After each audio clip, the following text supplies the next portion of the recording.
El doctor Martyn Lloyd-Jones, en una conferencia sobre la autoridad del Espíritu Santo, dijo: «Creo que aquí estamos ante el principal motivo de debilidad del movimiento evangélico moderno. Creo que uno de ellos es la respetabilidad y nuestra gran preocupación por la dignidad».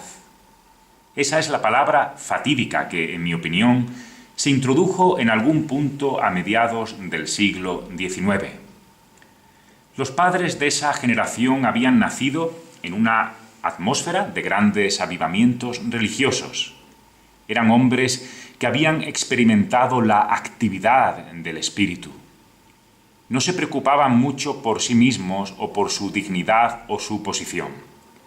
Pero hacia mediados del siglo XIX se introdujo esta otra idea y se empezó a hablar de la necesidad de un culto digno.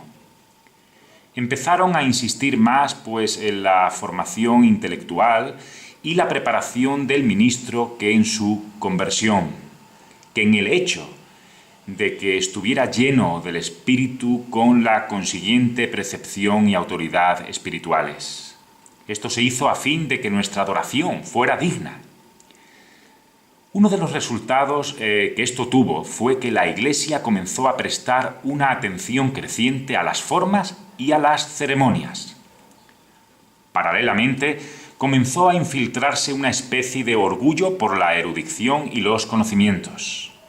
A medida que la educación pública empezó a extenderse, se alzaron voces diciendo que la Iglesia necesitaba ministros más cultos.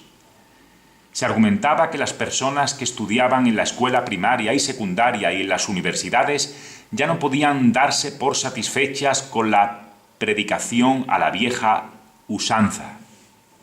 Todo esto entra en el mismo apartado general de la respetabilidad y es indudable que tiene como efecto apagar al espíritu.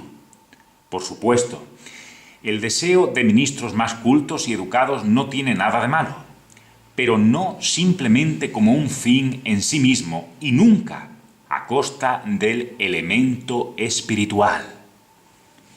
Esa es una de las explicaciones del abandono de esta cuestión.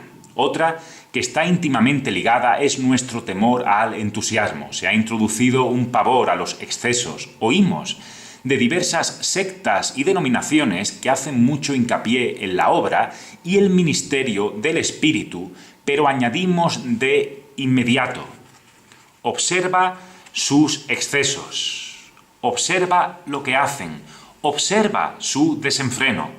Y muchos han llegado a sentir tal horror ante la idea de los excesos y han caído de tal forma en el extremo opuesto que son sin duda culpables de apagar y contristar al Espíritu Santo.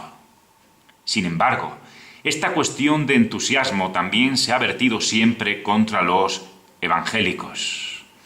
La sufrieron George Whitefield, John Wesley y sus asistentes hace ya más de 200 años. Los obispos y otros le acusaron constantemente de ser unos entusiastas.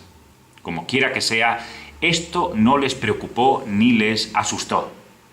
Pero el cristiano moderno, el evangélico moderno, parece sentir horror y espanto ante esta acusación, como si hubiera algo intrínsecamente erróneo en el hecho de que el cristiano se sienta verdaderamente emocionado y en ciertas ocasiones casi llegue a sentirse arrebatado y sin llevar el control de sí mismo.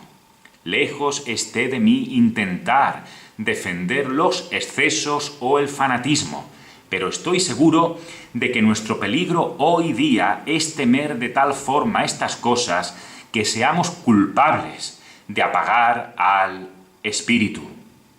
En última instancia, por supuesto, todo se reduce a la cuestión del orgullo. Sentimos tal preocupación por nosotros mismos y nuestra importancia que casi nos da miedo permitir que el Espíritu Santo tome el control. No sea que nos veamos haciendo o diciendo algo o transmitiendo una impresión que no se ajuste plenamente a nuestras ideas de lo que es propio del individuo moderno, educado y sofisticado.